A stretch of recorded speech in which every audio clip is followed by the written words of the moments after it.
Hoje nós vamos ministrar aqui a lição 7 de um texto muito confrontador, eu acredito, né? Que com certeza tem como objetivo nos posicionar, porque quando nós estamos na batalha, às vezes nós nos acomodamos, ficamos confortáveis ou amedrontados. Então, essa lição é uma lição que vem para nós refletirmos sobre a ação do inimigo, sobre as estratégias que ele usa contra a nossa vida, principalmente contra a nossa vida espiritual, tá bom? Então, vai ser um prazer poder ministrar para vocês. Quero agradecer aqui a liderança da Escola Dominical, da IBD, que nos deu essa oportunidade, tá? Vamos tentar sintetizar de forma que nós vamos investir nos pontos mais importantes, porque a gente sabe que o tempo é curto, né? Mas que nós temos muita coisa boa para fazer aqui. Eu peguei toda a lição, toda a revista, e observei que ela focou mais nas estratégias de Satanás, né? As estratégias que ele usa contra nós, igreja, contra nós que somos cristãos. E eu separei aqui, para nós falarmos, que vai passar em todos os pontos da lição, 9 estratégias de Satanás contra nós que servimos a Deus. São 9 estratégias, né? O diabo não veio senão para matar, roubar e destruir. Esse é o propósito dele, e ele não para. Às vezes a gente se distrai pelo caminho, às vezes a gente fica de alguma maneira, mas o foco principal do inimigo é parar a igreja. E como que ele para a igreja? Como que ele para a igreja? Nos atingindo. Nos atingindo. Porque nós somos a igreja não são essas paredes aqui, nós somos a igreja. Então, cada irmão que para na caminhada, cada irmão que desfalece na fé, cada família destruída, né, é uma estratégia de Satanás para parar a obra do Senhor. Amém? Né? E, para introduzir, o diabo, como eu disse, ele veio para matar, roubar e destruir. Se nós olharmos lá no Gênesis, nós vamos ver que Eva sendo enganada por quem? Pela serpente. Eva foi enganada pela serpente. Sansão foi enganado por quem? Pela carne, porque ele achou que ele conseguia dominar a carne dele. Ele achou que ele é igual aquelas pessoas, né, que tem um vício e falam assim, não, eu paro quando eu quiser. Não é verdade. Então, Sansão foi enganado pela carne, né? Saul foi enganado pelo medo que ele tinha de perder o poder, o medo que ele tinha de perder a coroa, né? Davi foi enganado pelo desejo, pela cobiça que ele sentiu naquele momento, né? E Acã foi enganado pela cobiça. Todos esses enganos estão ativos desde hoje, porque a estratégia de Satanás é sempre a mesma. Se você observar, a estratégia de Satanás é sempre a mesma. Se nós analisarmos bem, e essa revista, ela pontuou de uma forma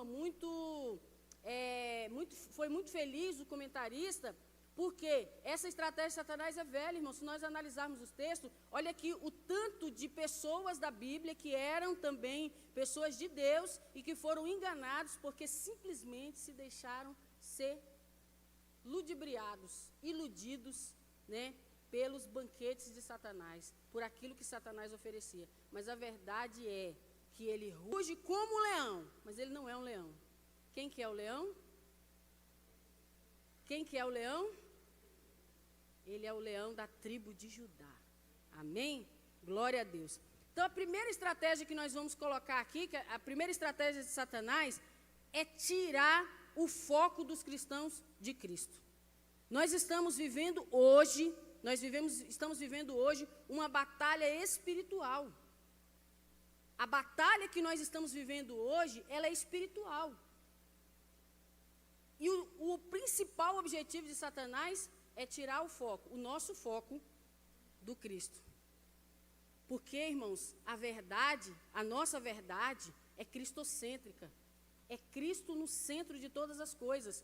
Mas nós estamos lutando hoje contra Antropocentrismo é o homem no centro, é o homem detendo o poder, é o homem, né, com o poder de fazer e de resolver todas as coisas. Então, a primeira estratégia que a lição nos traz aqui de Satanás é tirar o nosso foco do Cristo, é que nós venhamos deixar de ter uma vida cristocêntrica para nós estarmos focados só em nós mesmos. Focado nos nossos desejos, focado nas nossas necessidades, focado em crescer, focado em fazer tantas coisas. Isso é apenas um ponto, né, que a gente pode colocar. Então, quais são os perigos aqui? Eu coloquei 2 perigos que nós temos que ficar preocupados. O primeiro é de enfatizar exageradamente a ação do inimigo. Superestimar o inimigo. Porque o inimigo, né, ele faz isso, ele destrói, ele mata, ele destrói. Aí tudo é o diabo. Sempre, sempre do ser humano, não estou falando da igreja, sempre do ser humano, a maior dificuldade que nós tivemos foi de buscar o equilíbrio. Sempre. Então, muitas vezes, a gente superestima o inimigo, atribui tudo a ele, atribui tudo a Satanás, espiritualiza demais a coisa.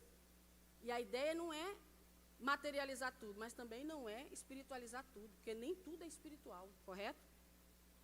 E o segundo perigo é de nós subestimarmos o inimigo. Ah, ele está debaixo dos nossos pés, está derrotado. O diabo faz igual Sansão, que acha que podia vencer a carne dele, né, que podia vencer, e aí o inimigo só jogou a isca, nem fez o trabalho completo não, ele só jogou a isca. E eu gosto de dizer que hoje na igreja o diabo nem está trabalhando muito mais não. Eu estou falando igreja porque nós todos somos cristãos, né? Mas de modo geral isso. O diabo lança a isca, a pessoa acreditar tudo, achar que tudo é o diabo, né? Tem outros fatores também que influenciam, mas nós também não podemos materializar tudo. Tudo eu resolvo, eu consigo resolver. Ontem o meu filho chegou da Almadego e ele falou uma coisa que eu achei muito interessante. Eu já tinha ouvido isso esses dias por um pastor fazendo esse comentário. Na verdade não era um pastor, era alguém falando para um pastor em um podcast. Ele falou assim: mãe, eu vi na Almadego uma possessão demoníaca. Meu filho tem 16 anos. Ele nunca tinha visto uma possessão demoníaca. O que aconteceu, irmão? Os demônios não estão se manifestando mais? Ele muda a estratégia dele. Está familiarizando, né? Muda. Ele não, para que ele vai se manifestar? Ele está se manifestando de outras formas. E aí ele falou assim: mãe, eu falei, meu filho, você estava no lugar certo. Deus te levou até ali para você ver que o mundo espiritual, ele existe. Ele é real e nós não podemos brincar. Porque o inimigo, ele está querendo tirar o nosso foco do nosso Cristo e colocar nas coisas desse mundo. Mas se nós permanecermos fiéis, se nós permanecermos na nossa posição de cristãos, nós jamais vamos deixar que Cristo seja o centro da nossa vida. Nem vamos atribuir tudo ao diabo e nem vamos materializar aquilo que é espiritual. Mas nós vamos ter o equilíbrio espiritual para saber aqui como nós devemos agir. Quando é que nós devemos resistir ao diabo e quando é que nós devemos fugir? Resistir ao diabo e ele fugirá de vós. Aí quando se trata da carne, que nós estamos falando de 2 diabos, né? Que é o diabo em si mesmo e a carne, né? Que é perigosíssima também. Brincadeira, né, irmãos? Vocês entendem, mas é mais ou menos isso mesmo, né? E quando é a carne, o que você tem que fazer? Correr. Irmãos, está difícil. Está difícil. Hoje as pessoas estão perdendo o senso, virou um auê. E quando eu falo auê, vocês entendem do que eu estou falando, né? Que está rolando por aí a história do auê, né? A história do auê está rolando por aí. Por quê? Estão querendo distorcer a palavra a todo custo. Mas se a primeira estratégia de Satanás é tirar os cristãos do foco, a primeira estratégia de Deus é que nós estejamos firmes e constantes e sempre abundantes na obra do Senhor, aleluia, porque é dele que vem o nosso galardão, é dele que vem a nossa recompensa, amém? Então, aqui, ó, vamos lá. A segunda estratégia de Satanás. A segunda estratégia que Satanás está usando, que sempre usou, é com mentiras que o inimigo coloca na nossa mente. Quem que pode ler João 8,44?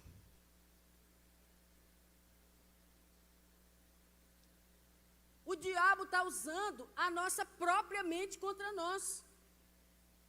Ele está usando a nossa própria mente contra nós mesmos, para nos enganar. Alguém achou? Está no telão?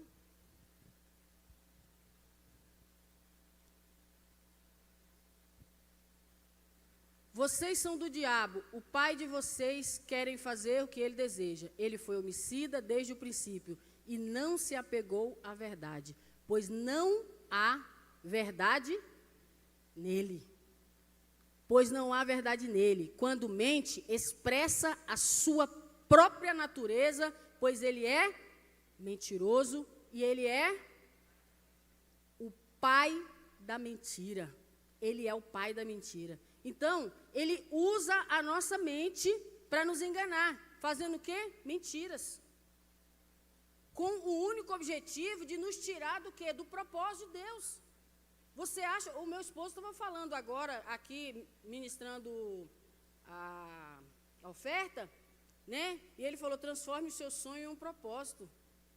Porque quando nós estamos bem posicionados na presença de Deus, vivendo o propósito de Deus, o diabo perde, o reino das trevas perde. Mas quando nós estamos bem posicionados, o reino de Deus ganha.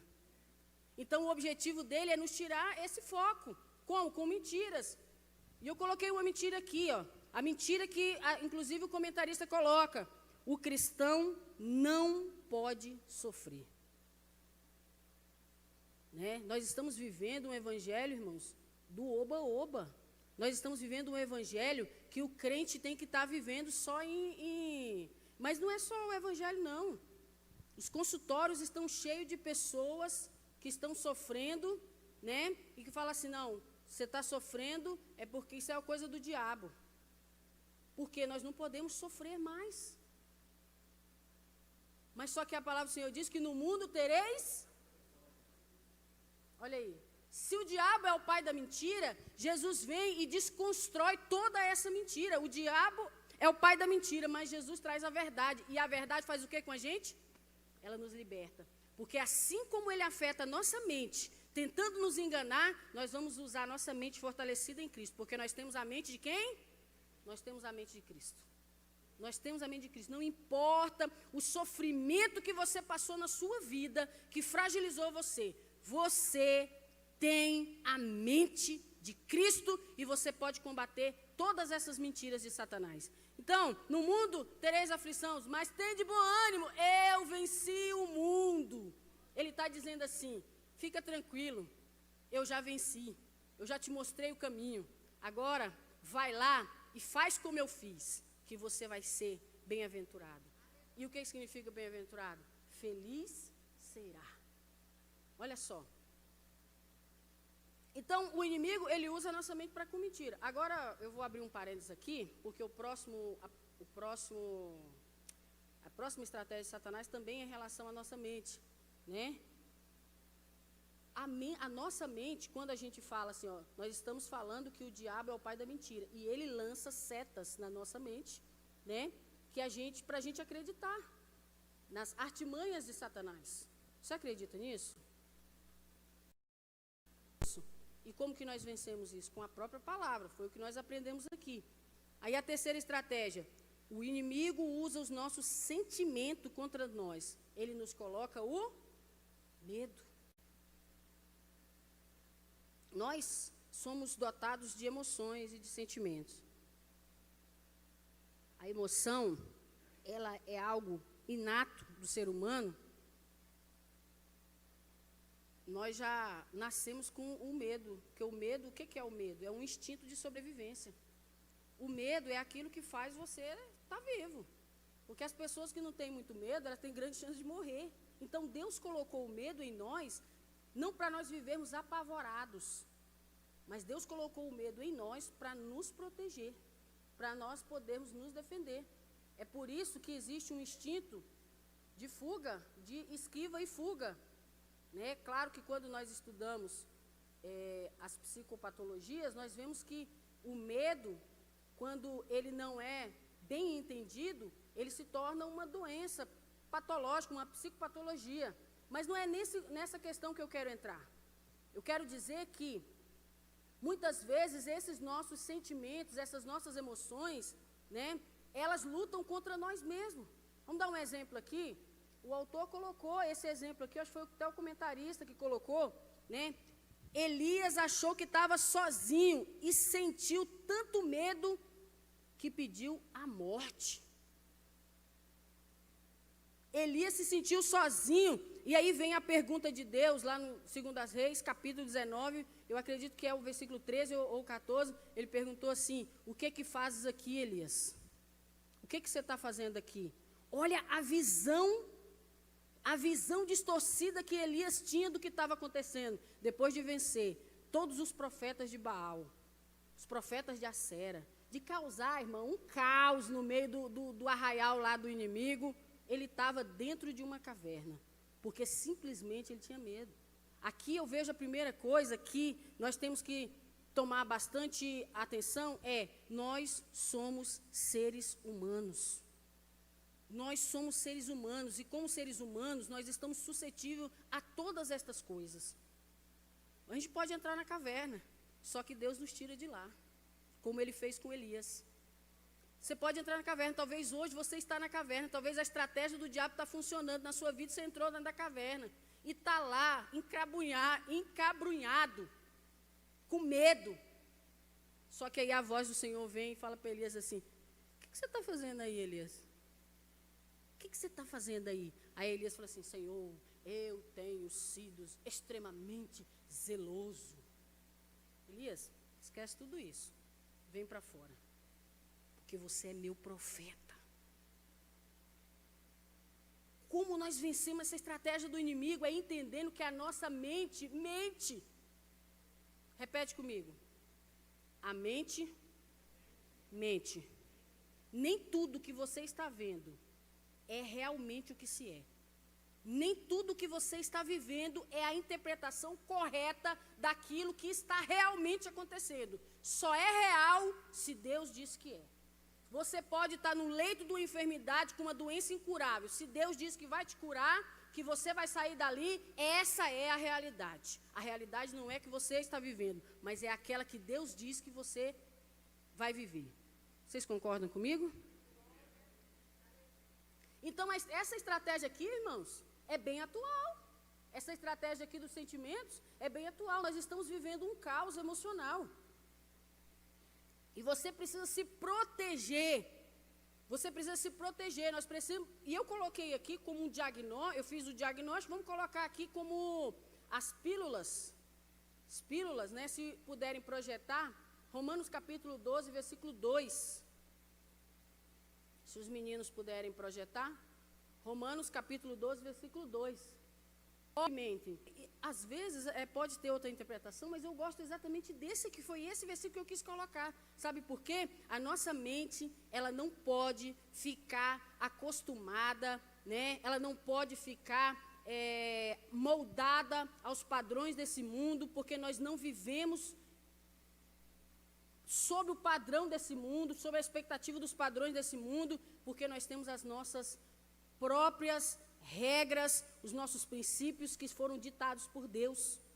Então é preciso constantemente, pastora, eu tenho 30 anos que eu estou na igreja, eu tenho 20 anos que eu estou na igreja, eu sei a Bíblia de cor e salteado. Precisa renovar sua mente. Se você ficar, inclusive, sem ler a Bíblia alguns dias, você começa até a esquecer os versículos da Bíblia. Sabe o que o Senhor está falando aqui? A estratégia do inimigo é essa, é envelhecer você, é nos envelhecer. Quando que essa palavra aqui é para mim também, é nos envelhecer, né? E o problema não é ser um velho crente, mas o problema é quando nós nos tornamos um crente velho. A mente envelhecida, uma mente que não acredita mais em Deus, uma mente que não acredita mais nas coisas espirituais, que não acredita mais em demônio, uma mente que não acredita mais nas curas, né? Que não acredita mais nas profecias. Irmãos, eu acredito que Deus, Ele usa todo e qualquer artifício para nos levar para a presença dele. Porque lá na presença dele, nós vamos estar seguros. Aleluia. Talvez aqui nessa manhã, você está dentro da caverna, como Elias, com medo, e talvez se justificando com os anos de crente que você tem. Mas Deus está falando para você, sai de dentro dessa caverna. Sai de dentro dessa caverna hoje, porque hoje eu vou renovar a sua mente. Você vai sair daqui transbordando da presença dele, renovado, para você conseguir levar a sua família até a presença de Deus, para você conseguir ganhar almas para Cristo. Renove a sua mente e renove o seu coração diante dele. Amém? Agora, a quarta estratégia de Satanás. O inimigo tenta enfraquecer a nossa fé com uma fé superficial. Essa daqui, irmão, é a mais usada. Eu acho que todas são muito utilizadas, mas essa daqui é mais sorrateira. Uma fé superficial. Uma fé fraca. É possível, pastora Patrícia, que a gente tenha uma fé superficial? É. E aí ele usa a parábola do semeador, Marcos capítulo 4, versículo 1 ao 9, né? E ele fala que a primeira parte da semente que o semeador lançou caiu aonde? À beira do caminho. A primeira parte da semente caiu à beira do caminho. Mas o que aconteceu? Veio as aves e comeram. Ou seja, não tinha profundidade. Não tinha profundidade. Orar, para quê? Vida de oração, isso é coisa de crente quadrado, das irmãs do coque, do ciclo de oração. Ler a Bíblia, para quê? Se eu tenho a autoajuda. Se eu tenho a autoajuda, para quê? Irmãos, estão trocando. Eu vou fazer uma crítica aqui, eu sou psicóloga. Vocês sabem disso. Mas as pessoas estão trocando a palavra de Deus por livro de autoajuda. As pessoas estão trocando expulsar o demônio por transtornos psiquiátricos. As pessoas estão desespiritualizando. Antigamente espiritualizava demais, né? Mas hoje o principal foco vai usar, não sei se essa palavra existe, mas vai existir agora. Nós estamos lançando a moda aqui da nova palavra. Desespiritualizando. Irmãos, sabe o que nos protege? É que nós somos como criança. É isso que nos protege. Nós somos como crianças. Nós acreditamos sem ver. Nós acreditamos sem ver. Está acabando não, né?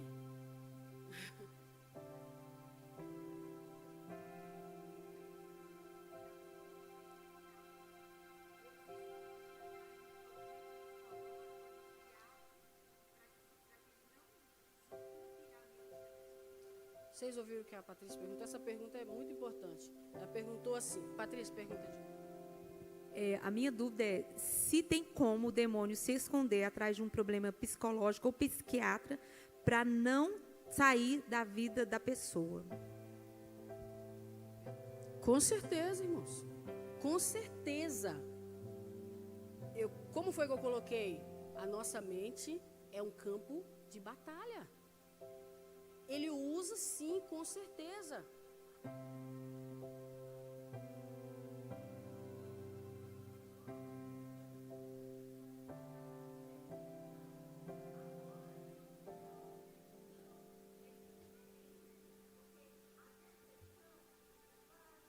Faz o tratamento.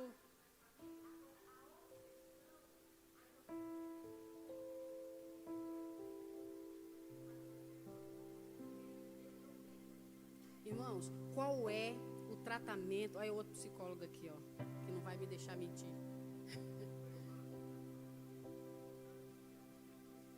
Discernimento. Exatamente. É o que eu disse, não vamos espiritualizar o que é espiritual e não vamos materializar. Mas vamos lá, uma coisa eu nunca tive a oportunidade de falar isso, vou falar aqui hoje para vocês. Qual é o tratamento mais eficiente contra a depressão? É a TCC? A terapia cognitivo-comportamental? É a psicanálise? É Jesus, irmão. é Jesus. Você pode ir, você deve. Eu não estou dizendo que você não tem que fazer tratamento, porque tem muita coisa que precisa ser conversada, ser resolvida, muitos problemas, e aí às vezes não tem pessoas para fazer isso, então você vai ter que ir num psicólogo, de preferência que seja um cristão. Nós temos aqui o Dr. José Fernando, que é um psicólogo, um neuropsicólogo, coordenador do curso de psicologia na FAC Unicamp. Nós temos no nosso meio pessoas extremamente capazes. Está aqui a Vivi, que está fazendo psicologia. Nós temos no nosso meio pessoas extremamente capazes. Mas você precisa entender que Jesus é o melhor tratamento que você vai ter. Eu não tenho medo de falar isso, porque eu conheço os dois lados, eu sei dizer isso para você. Jesus salva, Jesus cura, Ele batiza e Ele leva para o céu. É o Jeová Rafá. Vai para o psicólogo, organiza seus pensamentos, busca estratégia, mas não se esqueça de estar constantemente com a presença de Deus, porque com certeza Ele vai te curar. Com certeza. Não existe cura, irmão. Olha aqui o que eu estou falando, não tem cura. Mas Jesus cura. Ele é o Jeová Rafá, Ele é o Deus da cura. Amém? Você crê nisso? Então, irmão, não vamos deixar o inimigo enganar a gente, não. Ele está tentando enfraquecer a nossa fé. Aí, Salmo 119, versículo 11. Escondi a tua palavra no meu coração, para eu não pecar contra ti. Escondi a tua palavra no meu coração, para eu não me desviar, nem meu pensamento, nem para a direita, nem para a esquerda. Eu escondi a tua palavra, porque ela é a minha sustentação. Qualquer coisa que diga o contrário disso, que seja anátema. Qualquer coisa que seja contrário disso é mentiroso, é mentira. E o diabo é o pai da mentira. Amém? Então eu escondi a tua palavra no meu coração, para eu não me desviar, para eu não me afastar, para eu não olhar para outro lado. Aleluia, louvado seja o nome do Senhor. Então essa fé superficial, eu tenho que falar mais um pouquinho dela. Calma aí. Não quer orar. Eu até vi um meme na internet, que a pessoa, que ela falou um monte de coisa, e eu vou transformar tudo na nossa linguagem aqui agora. Não ora, não lê a Bíblia, não jejua, não busca discernimento, não vai para a igreja. Irmão, fica difícil. Você concorda comigo? Não, pastora, eu sou uma crente da minha casa. Meu negócio é servir a Deus em casa. Irmão, você está errado. A palavra do Senhor diz que você tem que congregar com os santos. Porque a fé do irmão alimenta a minha fé. E as porções da palavra todo dia me alimenta, dia e noite. Você está sendo alimentado aqui agora. Eu duvido se quando você sair daqui, você vai deixar o inimigo bagunçar sua mente. Você vai dizer assim: opa, eu posso todas as coisas naquele que me fortalece. Se Deus é por nós, quem será contra nós? Se a TCC, ela usa palavras ou afirmações que você pode mudar pensamentos disfuncionais, tem uma palavra mais poderosa do que a palavra de Deus, doutor José Fernando? Então vamos usar ela, gente. Pelo amor de Deus, vamos usar ela. Amém, irmãos? Então a fé superficial é aquela que faz que a gente seja um crente morno. E o que lá em Apocalipse fala? O morno, ele vai vomitar. Nem frio, irmãos, é melhor ser frio do que morno. Porque é isso que o diabo quer. O diabo quer deixar um crente apático dentro da igreja, um crente desmotivado, um crente crítico, rebelde, que tudo para ele, olha lá, tá vendo? Aí, ó. Não, mas também, né? Irmãos, o crítico não consegue ver a glória de Deus, porque ele está muito preocupado em ver o defeito dos outros. Mas quando nós estamos na presença de Deus, nos alimentando de uma fé viva, de uma fé poderosa, aí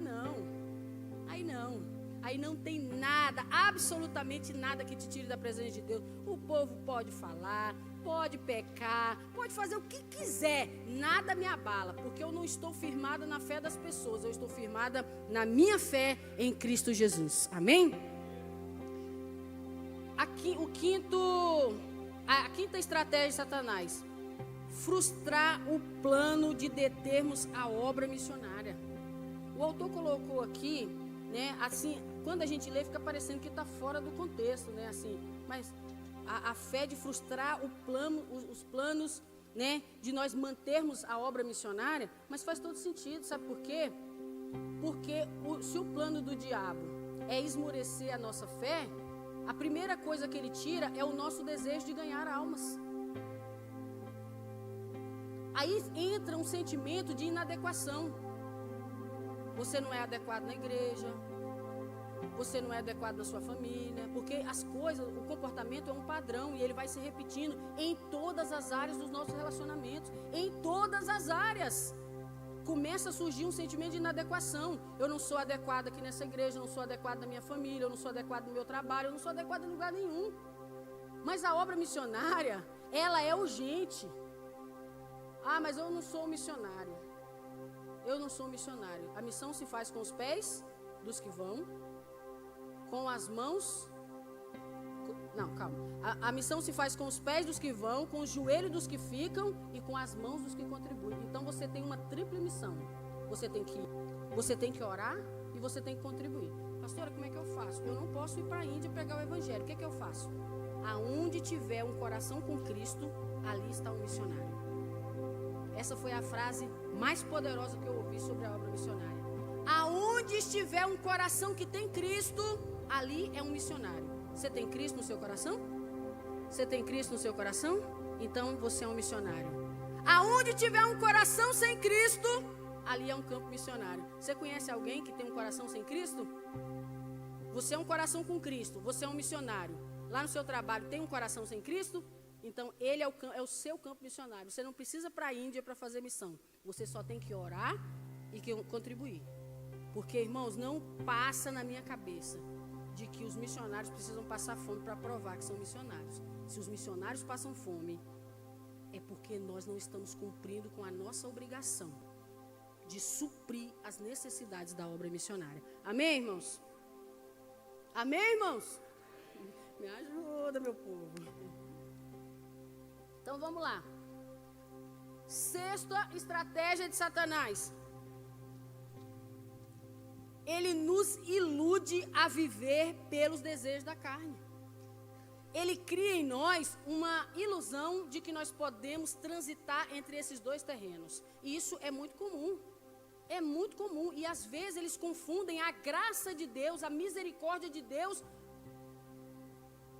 com a permissão de Deus para o pecado. Eu me lembro que quando eu era jovem, chegou um jovem na igreja. Um jovem com um comportamento todo mundano. Mas na igreja, irmão, ele chorava. Ele foi o primeiro a ser batizado com o Espírito Santo. Nós que estávamos lá, os filhos estavam lá, não foi batizado. E o infeliz chegou na igreja, já foi batizado. Falei, não, gente, não pode prender. Será que ele é o filho preferido de Deus, o queridinho do pai? Ele foi batizado com o Espírito Santo, ele foi renovado. Era profecia todo dia, mas ele não podia ir na igreja que tinha uma profecia. Olha, meu filho, eu vou te restaurar. Eu vou fazer isso com você. Mas aí a gente entende a parábola do filho pródigo, né? Ele precisava mais. Só que aí, muitos cometem o engano de achar que pode transitar entre os dois terrenos. De dia eu sou do mundo e de noite eu sou de Cristo. De dia eu faço e vejo coisas que eu não devo. Eu me envolvo com coisas do mundo. E de noite eu dou glória a Deus, porque Deus me ama mesmo.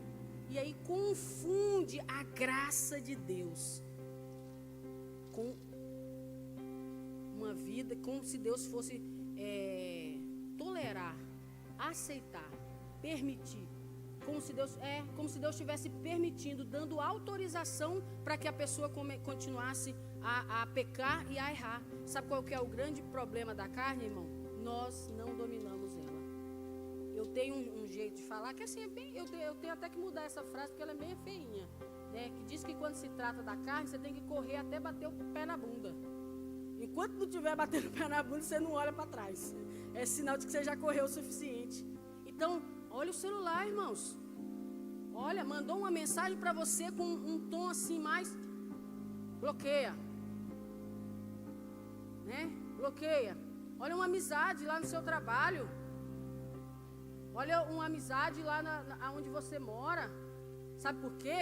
Porque o diabo só está esperando isso aqui, ó, para a tragédia acontecer. Para a tragédia acontecer, né? Então, contra a carne, irmãos, nós temos que vigiar, mas correr também. Corre. 2 Timóteo 2,4. Nenhum soldado que milita se envolve com as coisas desta vida, pois o objetivo é satisfazer aquele que alistou. O nosso objetivo não é satisfazer a nossa carne, mas o objetivo é satisfazer aquele que nos alistou. É satisfazer aquele que nos chamou para a obra, para a vontade dele. Amém? Então faça como José. Não negocie com a sua carne. Não negocie, não tem negócio com a carne. Pastor, mas eu vou perder. Perca. Se é perca, é porque não é bom. Se perdeu, é porque não era para você. Porque se for seu, é bênção. Vai trazer bênção sobre a sua vida e vai te trazer vida e não morte. Amém? Então, não se deixe iludir. Porque ele está iludindo todo mundo. Fica na igreja. É como eu disse para você, a estratégia do diabo não é tirar mais o crente da igreja. Já foi um dia. A estratégia de Satanás já foi tirar os crentes da igreja. Mas a estratégia de Satanás é deixar o crente dentro da igreja, doente, vivendo na carne. Mas em nome de Jesus, hoje, nós somos soldados que militamos a causa de Cristo. E nós não vamos satisfazer o desejo da nossa carne, mas nós vamos satisfazer a vontade de Deus sobre a nossa vida. Amém? Sétima estratégia que Satanás usa: enfermidades. Ele coloca enfermidade, porque desde que entrou o pecado no mundo, entrou também as enfermidades. As enfermidades entraram. E, irmãos, eu vou falar uma coisa para você. Quando eu estava lendo essa lição, eu tentei me colocar assim, para a gente entender essa questão da enfermidade. Se eu sentir uma dor de cabeça, irmão, já não sou ninguém. Meu humor muda. Eu não quero ouvir. Eu tinha um problema de enxaqueca que sofri por anos. E eu fiz de tudo para me livrar dessa enxaqueca. Por quê? Porque aquilo me desmotivava totalmente. Meu humor mudava, eu não tinha vontade de ir para a igreja, não tinha vontade de fazer nada. Eu só queria tomar remédio e deitar para a cabeça parar de doer. E quando ela parava de doer, demorava pouco, voltava de novo. Então a enfermidade, ela tem o poder de nos parar. E essa é uma estratégia que ele usa. Agora a pergunta que eu quero te fazer, comece a identificar os porquês. Comece a fazer perguntas, o questionamento socrático, né? Comece a fazer perguntas inteligentes. Por quê? A pergunta que eu fiz foi: por que isso me persegue? É claro que a genética tem toda essa parte genética, né, das doenças, mas eu identifiquei que era o meu nível de estresse. Era só o meu nível de estresse estar alto, eu ficava dominada por isso. O que eu fiz? Vamos diminuir o estresse. Vamos ser menos tensa, vamos ser menos exigente, vamos ser mais, como diz, vamos ser mais confiante em Deus, vamos ser menos chata, vamos lá. Vocês estão entendendo o que eu quero dizer para vocês? Eu estou compartilhando algo meu aqui, mas que com certeza você pode estar vivendo hoje. Se essa enfermidade está te tirando do propósito de Deus, talvez está na hora de você começar a fazer algumas perguntas para identificar o que está te levando aí, né? E aqui, o que nós temos que focar, irmãos? É que um dia nós receberemos um corpo glorificado. Aí essas enfermidades não vai ter mais poder, essas enfermidades não vai mais nos pegar. Amém? Oitavo lugar, já estamos finalizando, é os atrativos. Os atrativos. Eu coloquei aqui um versículo,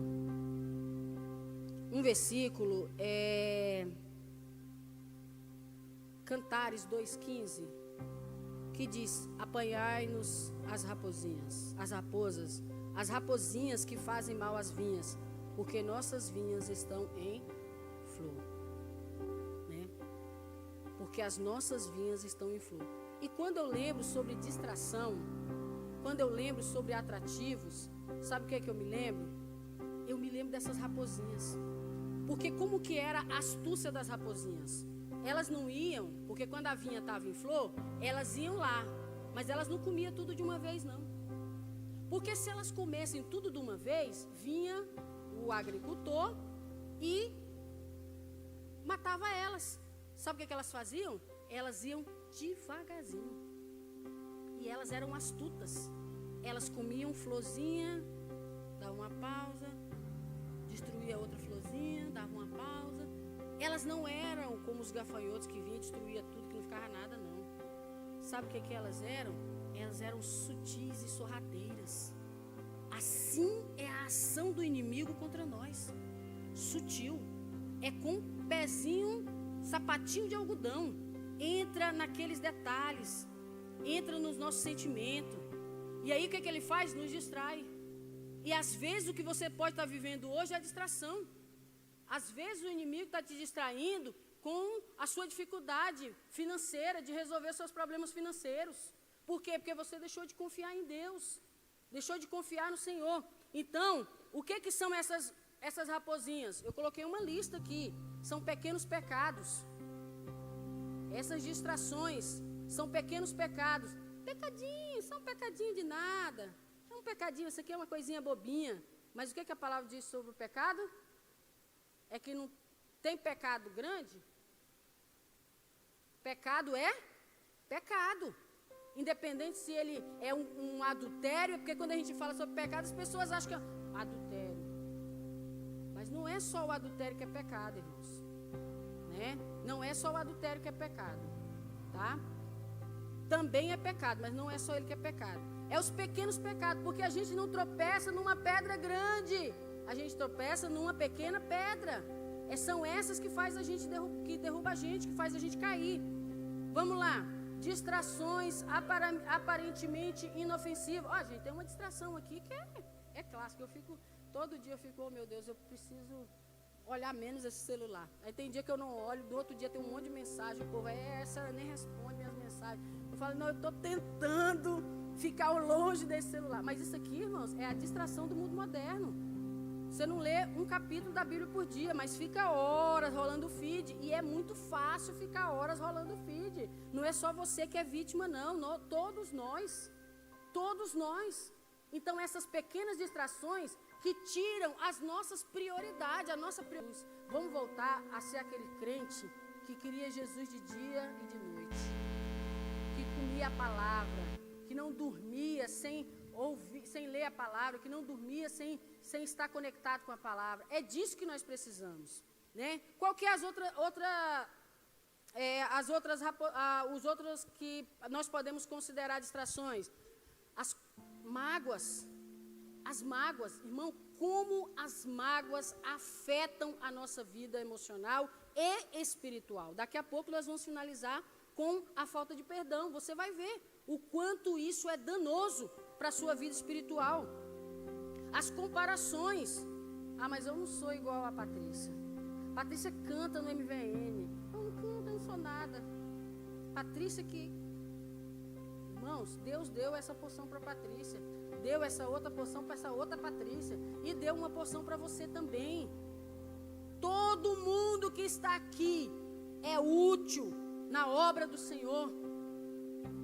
O seu trabalho não é insignificante se você não está com o microfone na mão. Muito pelo contrário. Se você está com o microfone na mão, é mais responsabilidade. Mais compromisso que você tem que ter. Porque aí você tem que... É por você e pelos outros também. Porque aí você tem que cuidar da fé do outro também. Amém? Agora, esse ponto aqui que eu coloquei é imprescindível. Negligência espiritual. Quando nós negligenciamos a nossa vida com Cristo e começamos a viver uma vida ao nosso bel prazer.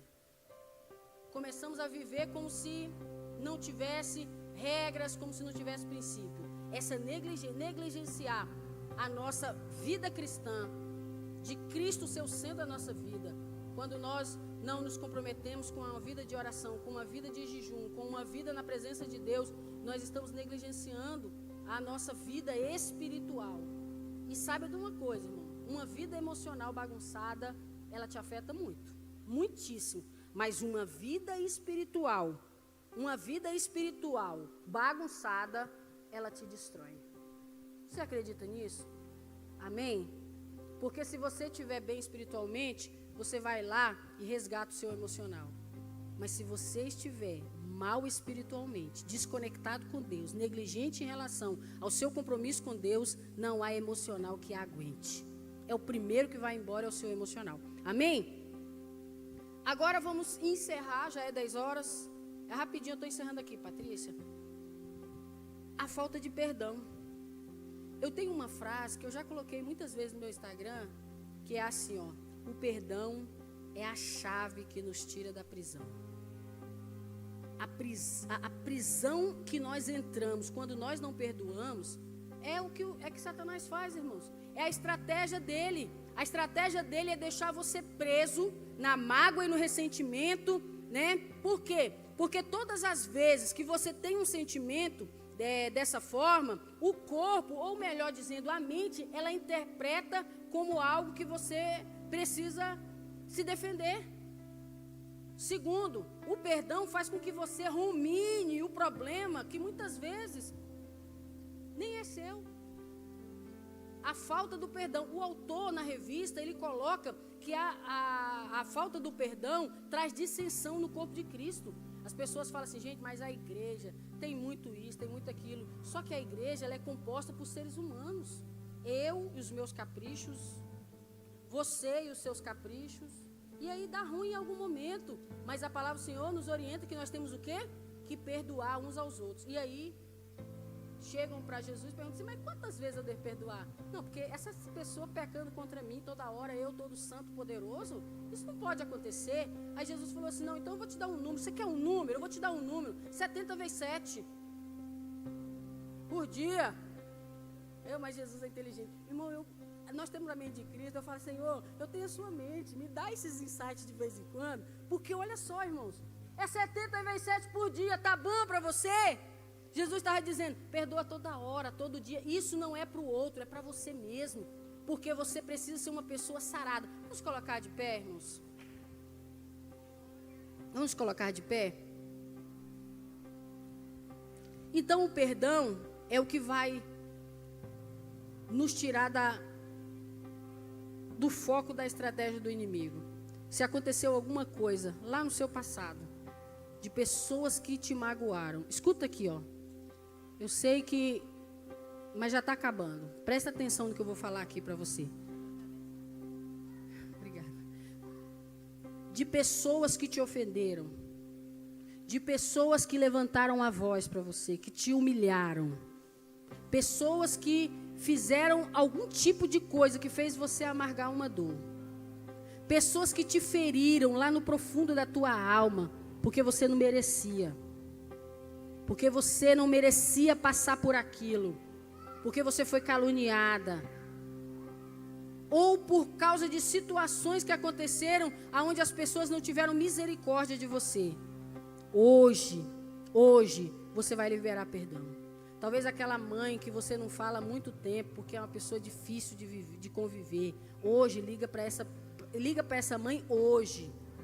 E fala, eu te amo, mãe. Eu te aceito do jeito que você é. Liga para esse pai hoje e fala, eu te amo, eu te aceito do jeito que você é. Sabe por quê? Porque você não está fazendo isso só pela outra pessoa. Você está fazendo por você também. Se tem alguém que te magoou, não deixe essa mágoa caminhar contigo, né?